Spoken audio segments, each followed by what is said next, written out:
कमरे में पूरी तरह से अफरा तफरी मची हुई थी। गुस्से से भरी चीखें गूंज रही थीं और घूंसों की आवाज लगातार आ रही थी। कभी कभी किसी के दर्द से कराहने की आवाज आती और रक्त की छोटी छोटी बूंदें हवा में उड़ती दिखती। जैसा कि कहा जाता है, 4 हाथों से केवल 2 हाथों का बचाव करना कठिन होता है। अर्जुन और अनुशासन शिष्यों के बीच पहले ही बहुत बड़ा स्तर का अंतर था और ऊपर से वह अकेला था, जबकि सामने 5 दुश्मन थे। वह भला कब तक अकेले उनका मुकाबला कर सकता था? एक वार करने के बाद उसे 4-5 वार सहने पड़ते। उन अनुशासन शिष्यों के प्रहार अत्यंत शक्तिशाली थे और हर एक वार शरीर पर गहरी चोट पहुंचा रहा था। हालांकि वे अर्जुन के लिए जीवन घाती नहीं थे, लेकिन इतने वारों के बाद कोई भी व्यक्ति कम से कम 1-2 महीनों तक बिस्तर पर पड़े रहने के लिए मजबूर हो जाता। रुको! आधे घंटे के बाद ऊर्जा रूपांतरण स्तर के अनुशासन शिष्य ने गुस्से से चिल्लाया और जल्दी से लड़ाई से पीछे हट गया। अगर तुम उसे और मारते रहे तो वह मर जाएगा। बाकी चारों ने तुरंत पीछे हटते हुए जमीन पर पड़े अर्जुन की ओर देखा। उनके चेहरों पर हल्की सी घबराहट थी। हे भगवान! उनमें से एक ने अपने गाल पकड़ते हुए कहा, उसका एक मुक्का खाते ही मेरी एक दांत टूटने वाली थी। एक अन्य ने अपनी जांघ पकड़ ली और डर से कहा, अगर मैं समय पर न बचता तो मेरी आने वाली पीढ़ी का अंत हो जाता। उसके पूरे बल से मारे गए वार की ताकत अत्यधिक थी, जिसे सोचकर भी कंपकंपी छूट रही है। वे एक दूसरे को देखते रहे, स्तब्ध और अविश्वास से भरे हुए। हालांकि वे अर्जुन को लगभग निष्प्राण कर चुके थे, लेकिन उन 5 में से हर एक पर अर्जुन के प्रहारों के निशान थे। यह देखकर वे अवाक रह गए। उनके चेहरे शर्मिंदगी से लाल हो गए। क्या यह उनकी प्रतिष्ठा के लिए बहुत बड़ा धक्का नहीं था? कैसे एकमात्र प्रारंभिक तत्व, तृतीय स्तर का शिष्य इतना भयंकर हो सकता था? लड़ाई के दौरान तो उन्हें यह एहसास नहीं हुआ था, लेकिन अब सोचने पर यह असंभव लग रहा था। फू! अचानक एक आवाज गूंजी। 5 की निगाहें अर्जुन पर टिक गईं, जो जमीन पर पड़ा होने के बावजूद धीरे धीरे खड़ा हो रहा था और मुंह से खून थूक रहा था। उसका शरीर काला और अस्पष्ट लग रहा था। उसकी त्वचा लाल रोशनी से चमकने लगी, जैसे कोई प्राचीन ज्वालामुखी फटने वाला हो।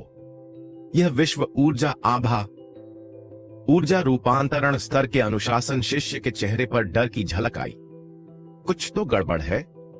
यह विश्व ऊर्जा आभा प्रारंभिक तत्व तृतीय स्तर के शिष्य की नहीं लग रही थी, बल्कि यह किसी उच्च स्तर के योद्धा की तरह महसूस हो रही थी, जो ऊर्जा रूपांतरण स्तर के एकदम करीब था। तू अब भी खड़ा हो सकता है? एक शिष्य ने आश्चर्य से कहा। उसकी आंखें चौड़ी हो गईं। अगर मैं उसकी जगह होता तो उंगली भी हिलाने की हिम्मत न कर पाता। यह कैसे संभव है? वह आ रहा है! अचानक किसी ने घबरा कर चिल्लाया। जैसे ही यह शब्द बोले गए, अर्जुन, जो अभी तक डगमगाता दिख रहा था, अचानक तेजी से उनकी ओर दौड़ पड़ा। रास्ते में उसका मुक्का जलने लगा, जैसे किसी भट्टी से निकला हुआ गरम लोहा। जिसने चेतावनी दी थी, उसने तुरंत अपनी विश्व ऊर्जा सक्रिय कर अर्जुन के वार से बचने की कोशिश की। धड़ाम! एक गगनभेदी आवाज गूंजी और वह अनुशासन शिष्य पीछे उड़ता हुआ दीवार से जा टकराया। उसके गले से खून का फव्वारा निकल पड़ा, जबकि अर्जुन हल्का सा डगमगाया और अगले लक्ष्य की ओर बढ़ गया। अविनय! ऊर्जा रूपांतरण स्तर के अनुशासन शिष्य को क्रोध आ गया। उसके 5 साथी एक मामूली शिष्य को काबू नहीं कर पा रहे थे और अब वह पलटवार कर रहा था। अगर यह बात फैल गई तो यह उनके लिए बहुत बड़ा अपमान होगा। उसका क्रोध उफान पर आ गया था। गुस्से से भरे ऊर्जा रूपांतरण स्तर के अनुशासन शिष्य ने अपनी हथेली उठाई। अपने दंतन से ऊर्जा को समेटते हुए वह जोर से गरजा, प्रबल चक्रवात प्रहार! कमरे के भीतर एक भयंकर आंधी सी गूंज उठी और उसकी हथेली से एक छोटा चक्रवात उत्पन्न हुआ, जो सीधे अर्जुन के जलते हुए मुक्के से टकराया। चर्र चर्र की आवाजें गूंजने लगीं। अर्जुन के हाथ की आस्तीन धारदार ब्लेड से कटने लगी और कुछ ही क्षणों में टुकड़े टुकड़े हो गई। उसका पूरा हाथ खून से लथपथ हो गया। अर्जुन की खून से लाल आंखों में आश्चर्य झलक उठा। अपनी यांग ऊर्जा को समेटते हुए उसने अपने शरीर की चोटों से बाहर निकलती ऊर्जा के माध्यम से अपने विरोधी के मार्शल कौशल को रोक दिया। धड़ाम की एक भीषण गूंज हुई, जब कमरे के भीतर ही भयंकर अग्नि विस्फोट हुआ, अर्जुन की विश्व ऊर्जा ने ऊर्जा रूपांतरण स्तर के शिष्य के चक्रवात प्रहार को जला दिया। धधकते चक्रवात के बीच अर्जुन ने अपनी मुट्ठी भींचते हुए शिष्य के हाथ पर वार किया। प्रभाव इतना जबरदस्त था कि दोनों पीछे की ओर धकेल दिए गए। तुम लोग अब भी खड़े क्यों हो? जल्दी हमला करो। वह ऊर्जा रूपांतरण स्तर का अनुशासन शिष्य गुस्से से चिल्लाया। उसे इस बात की उम्मीद नहीं थी कि अर्जुन की विश्व ऊर्जा इतनी अजीब होगी। हालांकि उसे कोई गंभीर चोट नहीं लगी थी, लेकिन उसे भारी झटका लगा था। क्रोध में भरकर उसने अपने साथियों को आदेश दिया।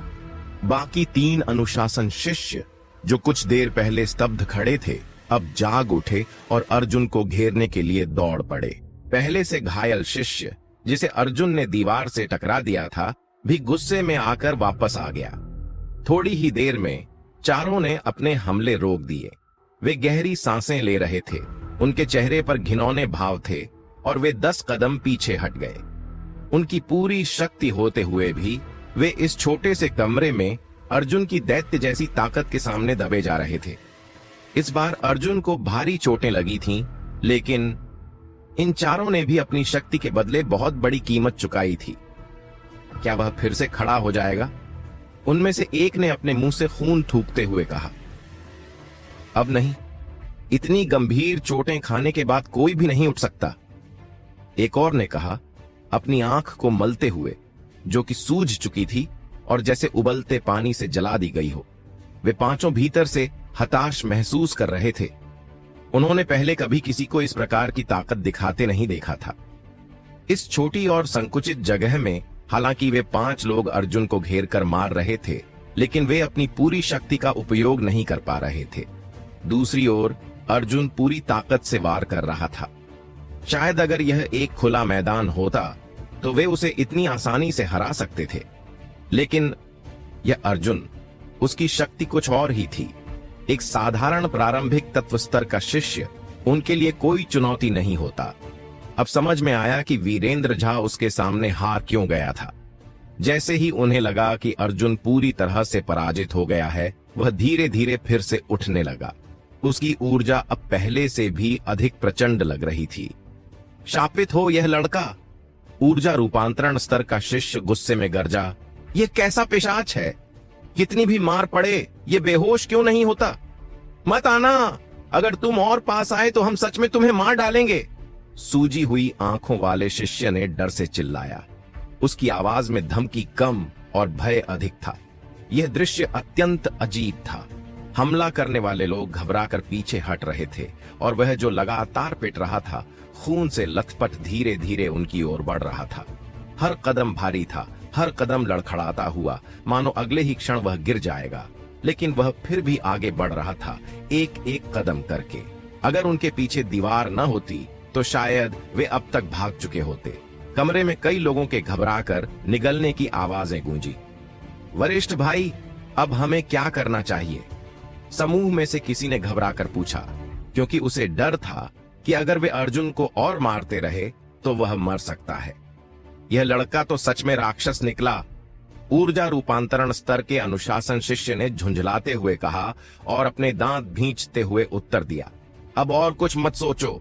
अगर वह हमारी ओर आया तो पूरा बल लगाकर हमला करो। इस बार हमें उसे बेहोश करना ही होगा। ठीक है, बाकी 4 ने अनिच्छा से जवाब दिया। जब ये पांचों पूरी सतर्कता से अर्जुन की ओर देख रहे थे, तभी कमरे में एक अजीब सी ठंडक बढ़ने लगी। कड़क की आवाज गूंजी और सभी ने देखा कि कमरे की चारों दीवारों पर पतली बर्फ की परत जमने लगी थी। यह क्या हो रहा है? एक व्यक्ति ने हकलाते हुए पूछा और अचानक ठंड से कांपने लगा। धड़ाम! कमरे का दरवाजा अचानक किसी ने जोर से लात मारकर खोल दिया। कौन है?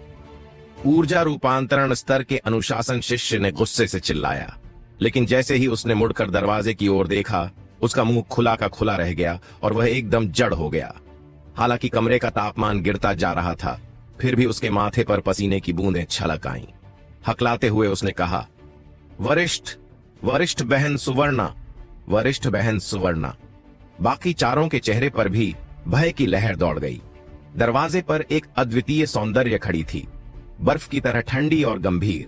सफेद वस्त्र पहने उसकी उपस्थिति इतनी शीतल थी मानो वह किसी पर्वत की चोटी पर खिली अमर हिमकमल हो जो स्वर्ग से धरती पर उतरी हो। उसकी दृष्टि जैसे ही कमरे में घूमी, पांचों अनुशासन शिष्यों ने अपनी आंखें झुका लीं, जैसे वे उसके सामने बहुत ही तुच्छ हों।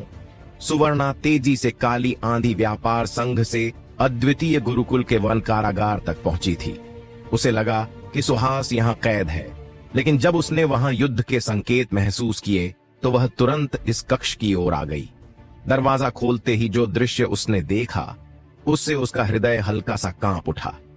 कमरे के भीतर 6 लोग थे, 5 अनुशासन शिष्य, जिनमें से एक ऊर्जा रूपांतरण स्तर के द्वितीय चरण पर था और बाकी प्रारंभिक तत्व स्तर पर। वहीं छठा व्यक्ति खून से लथपथ, फटे हाल, लेकिन उसकी आंखों में हार न मानने की जिद। यह चेहरा वह पहचानती थी, अर्जुन, वही शिष्य जिसे सुहास एक बार काली आंधी व्यापार संघ ले गया था, वही जिसने पहले छेंग शाओफेंग को हराया था। अपनी दिव्य चेतना से स्थिति का निरीक्षण करते ही सुवर्णा चौंक गई। अर्जुन का पूरा शरीर चोटों से भरा हुआ था। ये चोटें इतनी गंभीर थीं कि उसकी शक्ति को देखते हुए उसके लिए होश में रहना असंभव था। उसकी इच्छा शक्ति कितनी प्रबल होगी कि वह अब तक गिरा नहीं। कुछ ही क्षणों में सुवर्णा स्थिति समझ गई और उसके हृदय में हल्का सा आक्रोश उमड़ पड़ा। एक पल में वह अर्जुन के पास प्रकट हुई और उसे सहारा दिया। अपनी ठंडी विश्व ऊर्जा का संचार करते हुए उसने उसकी आंतरिक और बाहरी चोटों को नियंत्रित करना शुरू किया। यह दृश्य देखने में अजीब था। जैसे ही उसकी बर्फीली ऊर्जा अर्जुन के शरीर में प्रवेश करने लगी, उसके भीतर की जलती हुई ऊर्जा धीमी पड़ गई और उसकी धुंधली चेतना धीरे धीरे स्पष्ट होने लगी। एक हल्की शीतल सुगंध अर्जुन की नाक के किनारे पर टकराई। उसने अपनी नजर सुवर्णा की ओर मोड़ी। उसकी तीखी और उग्र अभिव्यक्ति धीरे धीरे शांत हो गई। ऐसा लगा जैसे वह किसी बर्फीले पर्वत की चोटी पर बैठा हो, जहां एक ठंडी और ताजगी भरी हवा बह रही थी, जो बाहरी दुनिया के सभी शोर और हलचल को समाप्त कर रही थी। सुवर्णा के पास होने से अर्जुन के मन में एक पल के लिए यह विचार आया कि काश वह उसका हाथ पकड़कर कहीं एकांत में जीवन बिता पाता। उसे किसने मारा? सुवर्णा ने अपनी ठंडी आवाज में पूछा। पांचों अनुशासन शिष्य कांप उठे और एक दूसरे को देखने लगे। सिर झुकाते हुए उन्होंने कहा, हम सबने। सुवर्णा के सामने झूठ बोलना उनके लिए असंभव था। उसकी महानता और शुद्ध आभा ने उन्हें सच बोलने के लिए मजबूर कर दिया। सुवर्णा ने हल्का सिर हिलाया। बहुत अच्छा। इतना कहकर उसने अर्जुन को सहारा दिया और धीरे धीरे कमरे से बाहर निकल गई। जब तक सुवर्णा की छवि उनकी आंखों से ओझल नहीं हुई, तब तक पांचों ने राहत की सांस ली। उन्हें ऐसा लगा जैसे वे किसी भयानक आपदा से बच निकले हों, लेकिन उनकी खुशी अधिक देर तक नहीं टिकी। अचानक उन्होंने भय महसूस किया। जब उन्होंने दरवाजे की ओर देखा तो वहां एक छोटी सी बर्फ की परत फैल रही थी, जो जल्द ही एक हथेली के आकार की हो गई। यह बर्फीली आकृति एक सुंदर हिमफूल जैसी थी। टप की आवाज के साथ 5 हिमफूल बिखर गए। उसी क्षण पांचों शिष्यों ने दर्द से कराहते हुए जमीन पर गिर पड़े। उनकी विश्व ऊर्जा पूरी तरह से समाप्त हो चुकी थी। साथ ही उनके शरीर पर गहरे घाव उभर आए। बहुत ही भयावह शक्ति, वास्तव में अद्वितीय गुरुकुल की प्रथम शिष्या के योग्य। ऊर्जा रूपांतरण स्तर के अनुशासन शिष्य का चेहरा भय से सफेद पड़ गया। वह बिल्कुल नहीं देख पाया था कि सुवर्णा ने हमला कैसे किया। बिना किसी चेतावनी के उसने अपना आघात छोड़ दिया था। यदि वरिष्ठ बहन सुवर्णा इतनी शांत न होती तो यह केवल कुछ हल्की चोटों की बात नहीं होती। उसकी शक्ति के आगे अगर वह सच में चाहती तो उनकी जान लेना उसके लिए उतना ही आसान था जितना कि एक घोंघे का खोल तोड़ना। कमरे के बाहर अर्जुन अब भी लड़खड़ाते हुए चल रहा था। पीछे से हुई हलचल सुनकर उसने हैरानी से सुवर्णा की ओर देखा। तुमने उन पर हमला किया? सुवर्णा की लंबी पलकों ने झपकते हुए हल्के से कहा। हाँ, तुम ठीक हो ना? हाँ, मैं ठीक हूं। अर्जुन ने सिर हिलाया। ओह हाँ, ललित और बाकी लोगों को भी मुक्त कर दो। और सुहास? सुवर्णा ने पूछा। मुझे नहीं पता, अर्जुन ने धीरे से उत्तर दिया। उसे बंद नहीं किया गया था। शायद वे उसे वापस भेज चुके हैं, क्योंकि वे लोग उस पर हाथ डालने की हिम्मत नहीं कर सकते थे। यह सुनकर सुवर्णा ने अंततः राहत की सांस ली। दोनों तेजी से वन कारागार के भीतर बढ़ते चले गए। कुछ ही समय में वे उस कोठरी के पास पहुंच गए जहां ललित और बाकी लोग कैद थे। जब उन्होंने अर्जुन और सुवर्णा को एक साथ देखा, वह भी इतनी नजदीकी, तो वे अवाक रह गए। उनके चेहरों से जैसे रक्त ही निकल गया हो और वे अपनी सांसें रोक बैठे।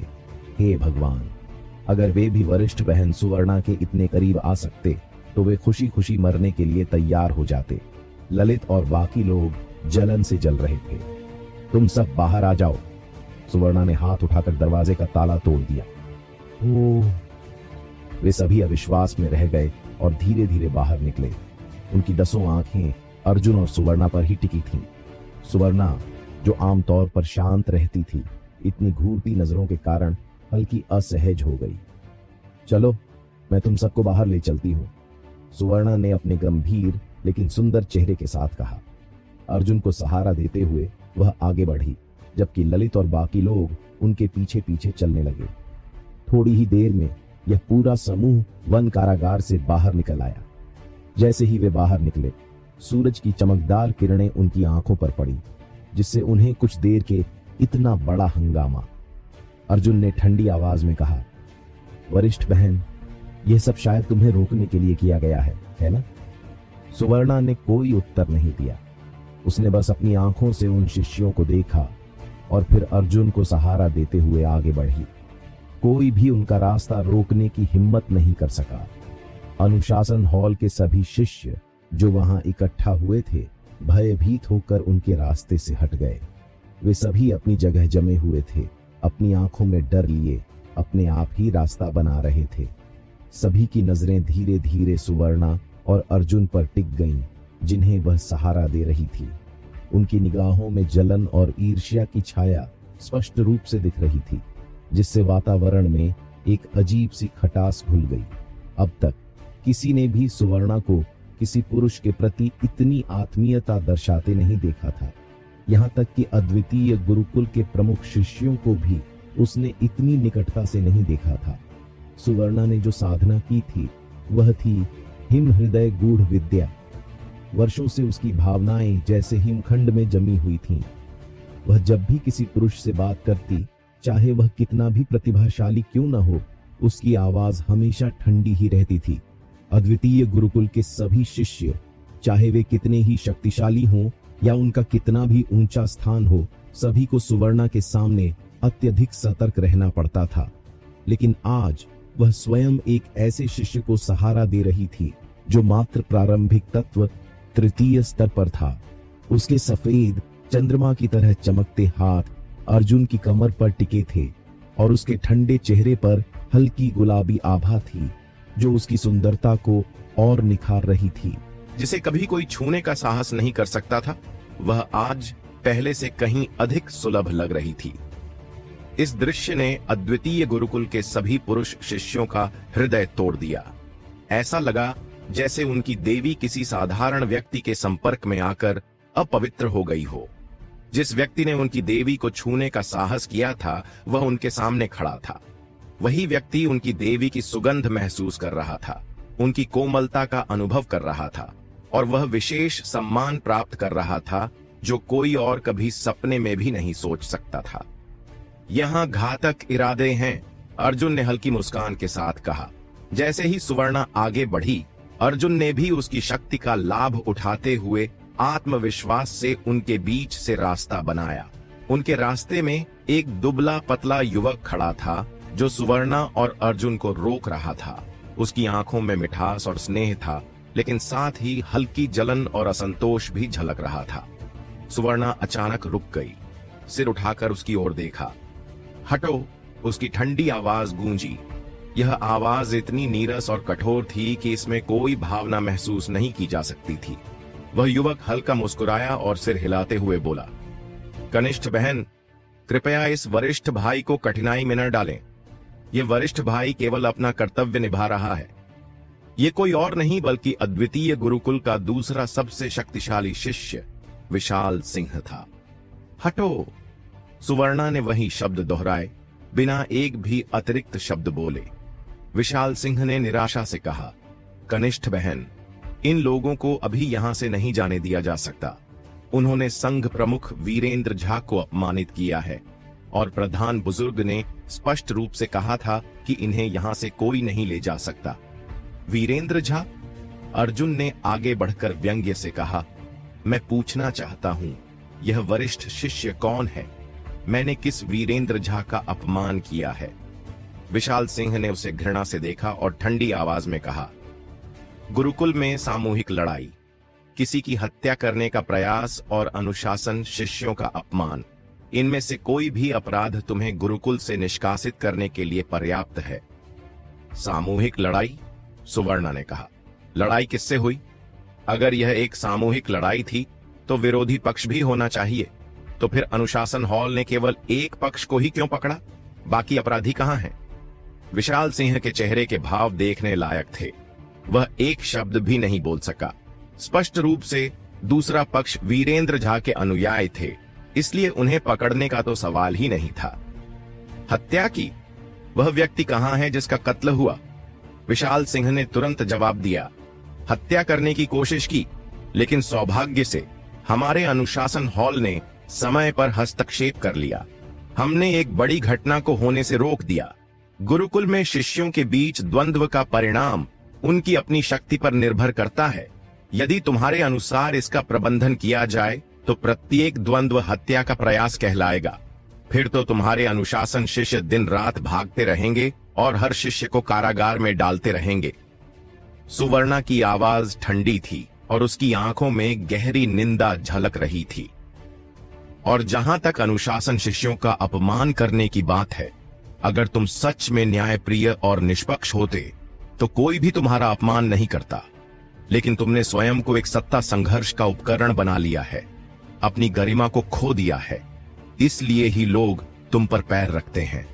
कनिष्ठ बहन, विशाल सिंह की मुस्कान फीकी और असहाय थी। वह बेहद निराश दिख रहा था। क्या तुम्हें सच में इतनी साफगोई से बोलना आवश्यक था? सच और झूठ का भेद तुम अपने मन में जानते हो। विशाल सिंह का चेहरा गंभीर हो गया और उसने धीमी आवाज में कहा, कनिष्ठ बहन, मैंने तुम्हारे स्नेह को स्वीकार किया है, तो फिर तुम मुझे कठिनाई में क्यों डाल रही हो? सुवर्णा ने निर्विकार भाव से उत्तर दिया, यदि वरिष्ठ भाई की ये बातें ललिता, कनिष्ठ बहन ललिता सुन लें तो सोचो कि उन्हें कैसा लगेगा। ललिता विशाल सिंह और सुवर्णा की तरह अद्वितीय गुरुकुल की एक प्रधान शिष्या थी, लेकिन उसका विशाल सिंह के साथ संबंध कुछ अस्पष्ट था। विशाल सिंह का पूरा शरीर कांप उठा। उसने सुवर्णा की ओर, अर्जुन का शरीर खून से लथपथ था, जिससे उसकी उपस्थिति भयानक लग रही थी। उसने धीरे धीरे सुवर्णा के नाजुक हाथ को पकड़ा जो उसकी कमर पर था और अपनी हथेली में लेते हुए हल्के से थपथपाया। फिर उसने बेहद मीठे स्वर में सुवर्णा से कहा, मैं भी वरिष्ठ बहन को परेशानी में नहीं डालना चाहता, लेकिन वरिष्ठ बहन का स्नेह मुझे मिल चुका है। मैं उसे ठुकरा नहीं सकता, इसलिए मैं केवल वही कर सकता हूं जो वह चाहती हैं। विशाल सिंह का चेहरा फक पड़ गया, जबकि सुवर्णा स्थिर खड़ी रही, जैसे कि वह एक क्षण के लिए जड़ हो गई हो। ललित और अन्य सभी के जबड़े जमीन पर गिर पड़े और उनके गले से अजीब सी घुटी हुई आवाज निकली, लेकिन वे कुछ बोल नहीं सके। वहीं आसपास खड़े 100 से अधिक अनुशासन शिष्यों को ऐसा महसूस हुआ जैसे उनके हृदय चकनाचूर हो गए हों। वे सब अवाक रह गए। वरिष्ठ बहन, क्या मैं सही नहीं हूं? अर्जुन ने परिस्थिति की गंभीरता को नजरअंदाज करते हुए और नमक छिड़कते हुए कहा। विशाल सिंह ने घबराहट से सुवर्णा की ओर देखा, जैसे वह उस उत्तर से डर रहा हो जिसे वह सुनना नहीं चाहता था। सुवर्णा अचानक मुड़ी। अब तक किसी भी पुरुष ने उसके साथ ऐसा व्यवहार नहीं किया था। उसका हाथ किसी और के द्वारा इतनी निकटता से पकड़ा गया हो, यह पहली बार था। अर्जुन की कठोर छालों से भरी हथेली उसकी कोमल त्वचा को छू रही थी, जिससे हल्का दर्द और गर्माहट दोनों महसूस हो रहे थे। सुवर्णा को अत्यंत क्रोध आया। वह अर्जुन को झटके से दूर फेंकना चाहती थी, लेकिन जैसे ही उसने उसकी ओर देखा, वह समझ गई कि वह क्या करने की कोशिश कर रहा है। उसने अपने गुस्से को दबाया और हल्के से सिर हिलाकर कहा, हाँ, जैसे ही उसने यह कहा, उसने एक ऊर्जा प्रवाह अर्जुन की नसों में भेज दिया। अर्जुन अचानक कराह उठा और उसकी नाक से रक्त की 2 धाराएं बह निकली। तुम्हें खून क्यों आ रहा है? यह कहते हुए सुवर्णा ने अपना रेशमी कपड़ा निकाला और धीरे से अर्जुन का रक्त पोंछने लगी। मैं खुद कर सकता हूं, मैं खुद कर सकता हूं। अर्जुन के भीतर ठंडक दौड़ गई। वह जानता था कि यह वरिष्ठ बहन कितनी निर्दयी हो सकती थी और अगर उसने सीमा पार की तो वह निस्संदेह उसकी हत्या कर देगी। तुम लोग! विशाल सिंह जलन से पागल होकर चीख उठा। पहले वह सुवर्णा की बात पर यकीन नहीं करना चाहता था, लेकिन अब जो दृश्य उसने देखा, उसने उसके सारे संदेह मिटा दिए। क्या उसने कभी सुवर्णा को किसी पुरुष के साथ इतने कोमल और मधुर व्यवहार करते देखा था? क्या उसने कभी देखा था कि सुवर्णा किसी पुरुष का हाथ बिना किसी आपत्ति या अनिच्छा के थामे हो? ऐसा लग रहा था कि वह वास्तव में इस स्थिति से संतुष्ट और प्रसन्न थी। लेकिन सुवर्णा जैसी शक्तिशाली शिष्या को अर्जुन ने कैसे प्रभावित कर लिया? कनिष्ठ बहन, तुम उच्च कुल में जन्मी हो, फिर भी तुम इस तुच्छ व्यक्ति को पसंद कैसे कर सकती हो? तुच्छ किसे कह रहे हो? अर्जुन और सुवर्णा दोनों ने एक साथ अपना सिर घुमाया। उनके चेहरे गुस्से और गरजती आंधी की तरह थे, जैसे कि यह पहले से तय हो, जैसे कि दोनों का मन एक ही हो। अर्जुन और सुवर्णा ने एक साथ गरजते हुए कहा, यहां तक कि जिस लहजे और भाव से उन्होंने विशाल सिंह को ललकारा वह भी बिल्कुल समान था। विशाल सिंह उनकी एक साथ आई आवाज से हिल सा गया। उसने सुवर्णा की ओर देखा। उसकी आंखों में पीड़ा थी और वह दयनीय स्वर में बोला, कैसे यह तुच्छ नहीं है? इसकी स्थिति केवल एक शिष्य की है और इसकी साधना केवल प्रारंभिक तत्व तृतीय चरण पर है। इस प्रकार के लोग स्पष्ट रूप से तुच्छ होते हैं। कनिष्ठ बहन, तुम्हें इसमें क्या विशेष दिखता है? हमारे मामलों की चिंता करने की आवश्यकता नहीं है। सुवर्णा ने इतनी अच्छी अभिनय क्षमता दिखाई कि इस अवसर का पूरा उपयोग कर उसने विशाल सिंह की वर्षों की परेशानियों से पीछा छुड़ा लिया। उसने इतना अंतरंग शब्दावली का उपयोग किया कि किसी को भी आश्चर्य हो सकता था। वरिष्ठ भाई, क्या आप जानते हैं कि पहली नजर में प्रेम क्या होता है? अर्जुन ने उपहासपूर्ण स्वर में विशाल सिंह से कहा। तू चुप रहा। विशाल सिंह ने गुस्से से चिल्लाया, मैं अपनी कनिष्ठ बहन से बात कर रहा हूं, तुझे बीच में बोलने का क्या अधिकार है? अर्जुन की आंखें संकीर्ण हो गईं और वह जोर से हंस पड़ा। तुच्छ व्यक्ति तुच्छ ही रहेगा। विशाल सिंह की नजरों में अर्जुन कहीं खो चुका था। उसका सुंदर चेहरा गुस्से से विकृत हो गया था। जब मैं तेरी उम्र का था तब मैं पहले ही प्राण ऊर्जा स्तर पर था, जबकि तू अभी भी प्रारंभिक तत्व तृतीय चरण में ही अटका है, और अब मैं संधि और पुनर्मिलन सीमा के शिखर पर हूं। इस अंतर के साथ तू मुझसे कैसे तुलना कर सकता है? वरिष्ठ भाई, कृपया प्रतीक्षा करें और देखें। अर्जुन ने शब्दों की बर्बादी नहीं की, क्योंकि कुछ चीजें केवल करके ही समझाई जा सकती हैं। विशाल सिंह, मैं तुझसे और उलझना नहीं चाहती। रास्ते से हट जा। तेरी अनुशासन समिति के अधीन रहते हुए इसने कोई छोटी पीड़ा नहीं सही है। मुझे इसे इसके घावों की देखभाल के लिए ले जाना है। सुवर्णा की ठंडी आवाज गूंजी। आज कोई भी यहां से बाहर नहीं जा सकता। विशाल सिंह की आवाज गड़गड़ाई। उसने सुवर्णा की ओर दर्द भरी नजरों से देखा और फिर पूरे शरीर में झंझनाहट के साथ आदेश दिया, सुनो अनुशासन शिष्यों, चाहे कोई भी बाहर भागने की कोशिश करे, उसे तुरंत समाप्त कर दो। विशेष रूप से वरिष्ठ बहन सुवर्णा के प्रति कोई दया नहीं बरती जानी चाहिए। प्रेम और घृणा, चाहे जो भी भावनाएं हों, इस क्षण में विशाल सिंह ने अपने इरादे स्पष्ट कर दिए।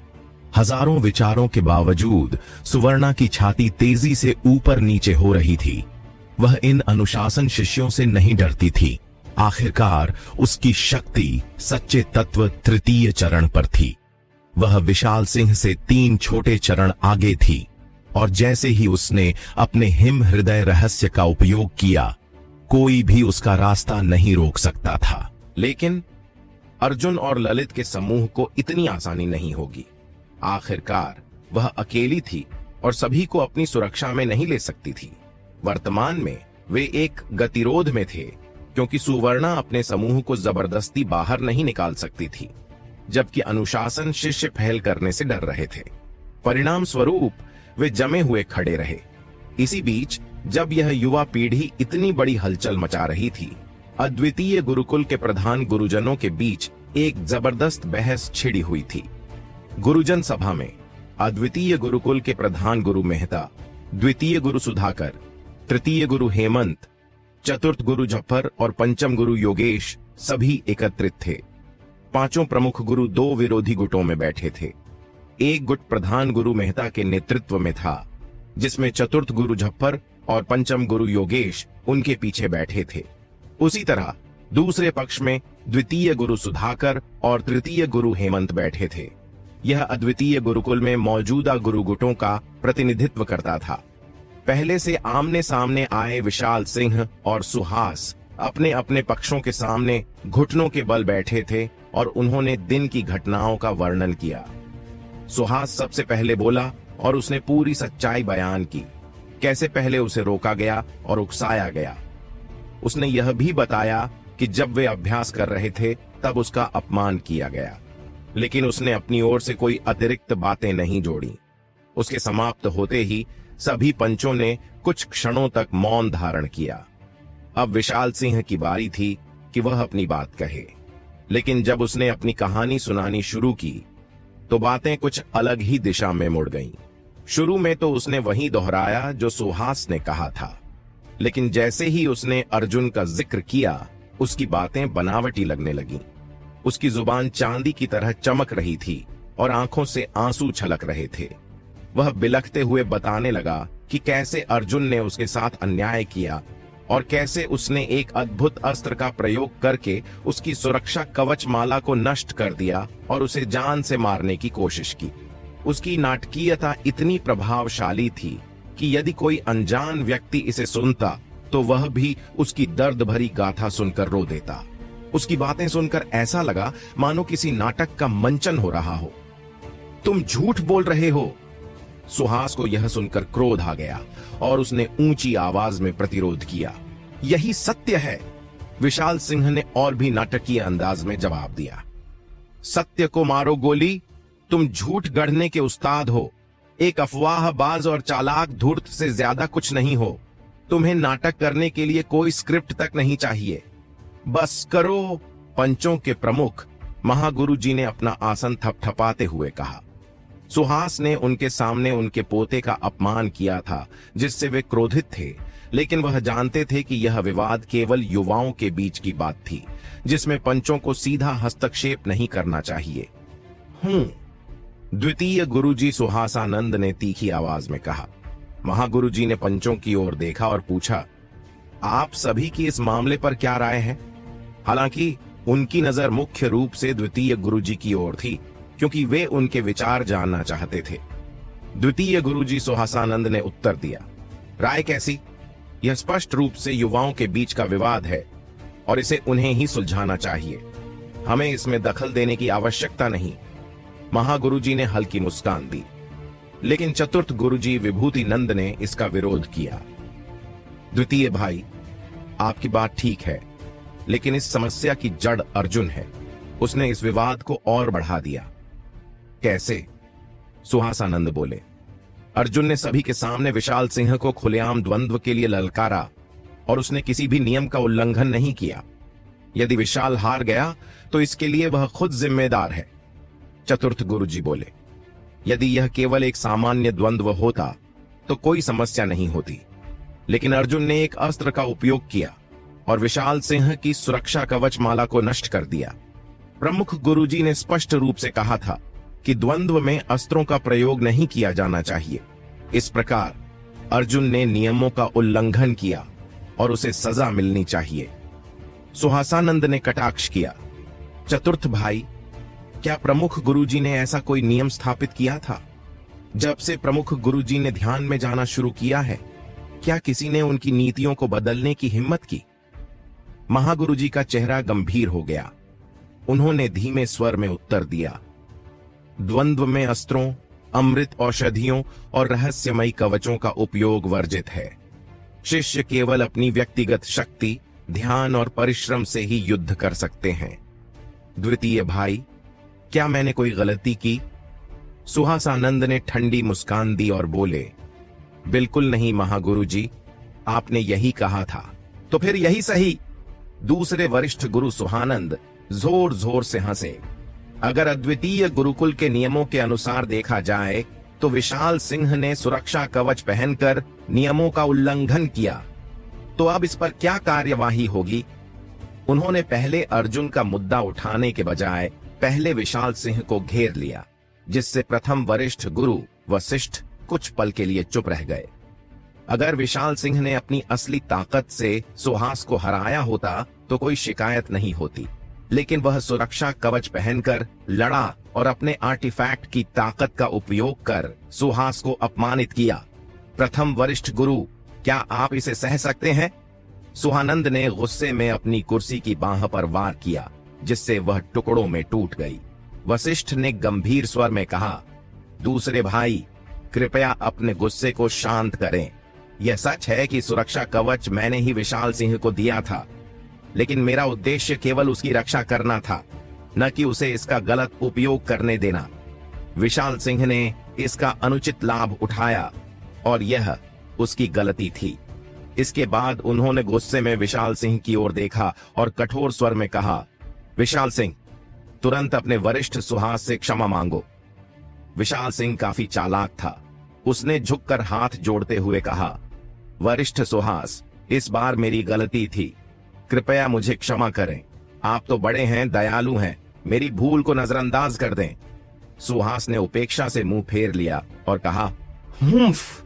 अब तक सुहानंद को इस बहस में रुचि आ गई थी। उन्होंने तीखी नजरों से प्रथम वरिष्ठ गुरु की ओर देखा और बोले, वाह, तो नियम तोड़ने के बावजूद विशाल सिंह को बस माफी मांगने से बचा लिया जाएगा, लेकिन अर्जुन को सख्त दंड दिया जाएगा।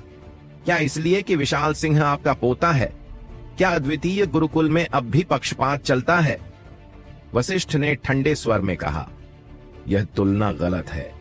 विशाल सिंह ने सुरक्षा कवच केवल अपनी रक्षा के लिए पहना था, किसी पर हमला करने के लिए नहीं। लेकिन अर्जुन ने तो एक खतरनाक हथियार का इस्तेमाल किया और मेरे पोते को मारने की कोशिश की। अगर अनुशासन समिति समय पर नहीं पहुंचती तो आज मेरा पोता शायद जीवित नहीं होता। अर्जुन की यह हरकत घोर अपराध है और उसे कड़ी सजा मिलनी ही चाहिए। चौथे वरिष्ठ गुरु गोविंदाचार्य और पांचवें वरिष्ठ गुरु योगनंद ने भी प्रथम वरिष्ठ गुरु का समर्थन किया, लेकिन सुहानंद ने तीखा जवाब दिया, मुझे बताइए, क्या किसी ने अर्जुन के पास कोई हथियार देखा? अगर उसने कोई दिव्य अस्त्र प्रयोग किया था तो अनुशासन समिति के पास उसका कोई प्रमाण क्यों नहीं है? चौथे वरिष्ठ गुरु गोविंदाचार्य ने गंभीर स्वर में कहा, भले ही वह हथियार नहीं मिला, लेकिन कई शिष्यों ने अपनी आंखों से देखा कि अर्जुन के हाथ में रक्त लाल रंग की एक तलवार थी। सुहानंद हंसे और अपने विश्व ऊर्जा का उपयोग कर अपने हाथ में एक चमकती हुई ऊर्जा की तलवार बना ली। अगर इस आधार पर देखा जाए तो क्या मेरे पास भी एक दिव्य अस्त्र है? उन्होंने तंज भरी मुस्कान के साथ पूछा। योगनंद बोले, यह तो मात्र ऊर्जा का एक उच्च स्तर का उपयोग है, इसे अस्त्र नहीं कहा जा सकता। गोविंदाचार्य बोले, दूसरे वरिष्ठ गुरु, आप यह कहना चाहते हैं कि अर्जुन, जो अभी केवल प्रारंभिक तत्वीय तीसरे स्तर पर है, वह इतनी उच्च कोटि की तकनीक का उपयोग कर सकता है? अगर तुमने पिछले कुछ वर्षों में राजनीति करने के बजाय नए तरीकों का अध्ययन किया होता तो तुम्हें भी यह असंभव नहीं लगता। सुहानंद ने तीखी मुस्कान के साथ उत्तर दिया। प्रथम वरिष्ठ गुरु ने गंभीर स्वर में कहा, दूसरे वरिष्ठ गुरु, क्या आप वास्तव में अर्जुन की रक्षा के लिए इतने प्रतिबद्ध हैं? हां, मैं हूं। सुहानंद अपनी जगह से उठ खड़े हुए। यह तो केवल दो शिष्यों के बीच की प्रतिस्पर्धा थी, लेकिन तुमने इसे अनावश्यक रूप से बड़ा मुद्दा बना दिया। अगर तुम इस पर जोर दे रहे हो तो मैं भी देखता हूं कि यह मामला कैसे सुलझता है। अगर अर्जुन को दंडित किया जाएगा तो विशाल सिंह को भी दंड मिलेगा, नहीं तो इस मुद्दे को समाप्त माना जाए। यह अस्वीकार्य है, वशिष्ठ ने गुस्से में उत्तर दिया। तो फिर आइए हम गुरु जी के बनाए गए नियमों के अनुसार मतदान करें। मतदान? सुहानंद हंसे। पहले वरिष्ठ गुरु, क्या आपको लगता है कि मैं मूर्ख हूं? जब पहले से ही 3 लोग तुम्हारे पक्ष में हैं, तो मतदान से क्या फायदा? अगर तुम्हें यह तरीका पसंद नहीं, तो तुम्हारे पास क्या समाधान है?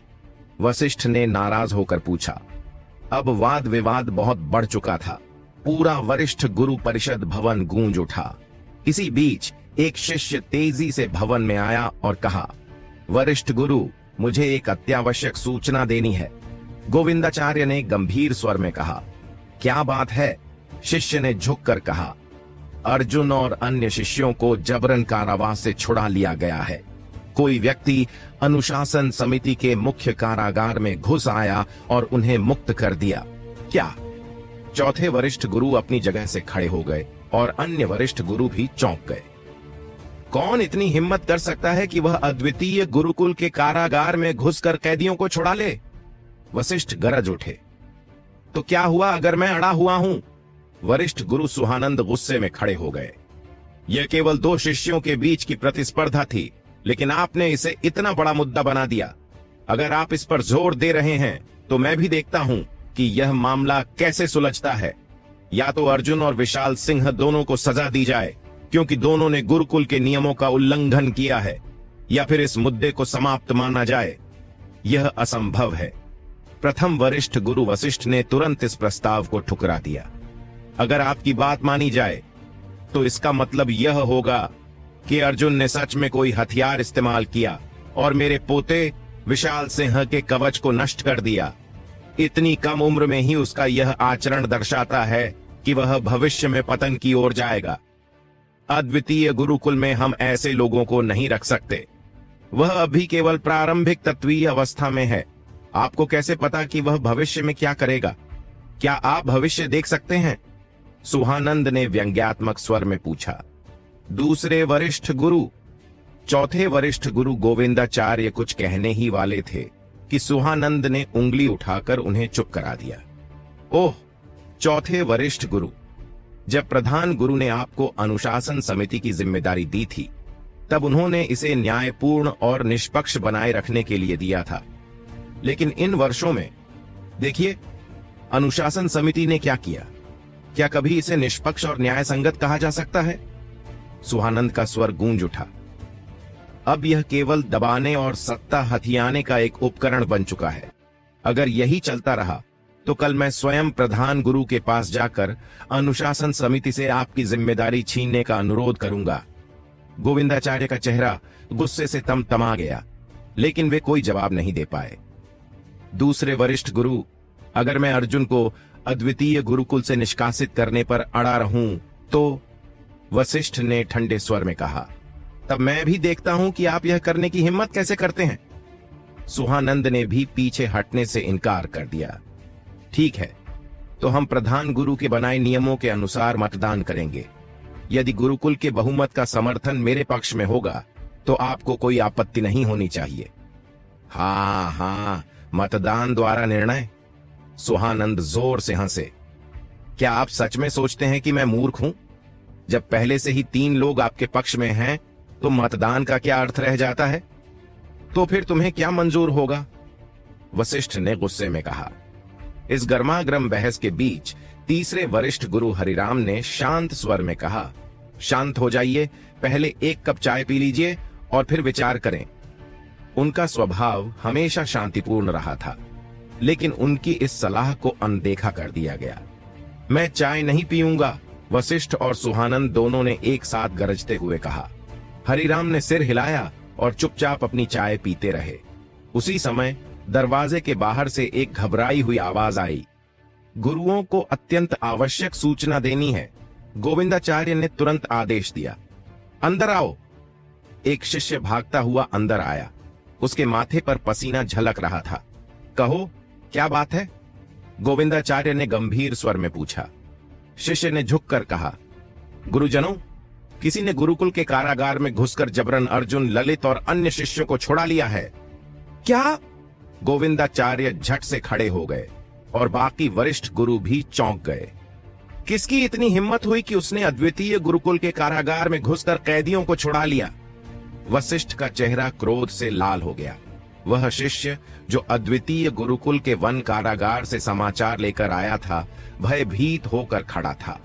उसने सिर झुकाए हुए धीमे स्वर में कहा, गुरुजन, वह वरिष्ठ शिष्या सुवर्णा थीं। जैसे ही ये शब्द हवा में गूंजे, प्रथम वरिष्ठ गुरु वशिष्ठ के चेहरे पर एक गहरी मुस्कान फैल गई। चौथे गुरु गोविंदाचार्य और पांचवें गुरु यशोमित्र भी सुहानंद की ओर अजीब नजरों से देखने लगे, जबकि तीसरे गुरु हरिराम शांतिपूर्वक अपनी चाय पीते रहे।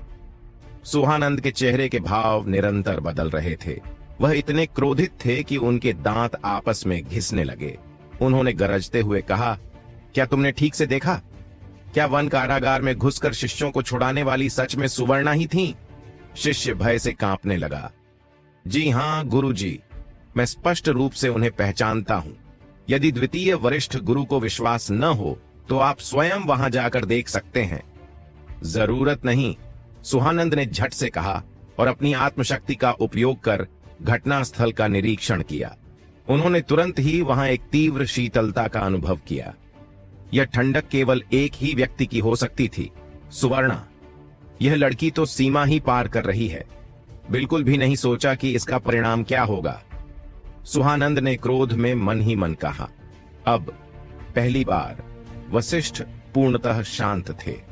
उन्होंने अपनी चाय का घूंट लेते हुए धीरे से पूछा, अब दूसरे गुरु, इस परिस्थिति पर आपका क्या विचार है? यह एक बड़ा अवसर था।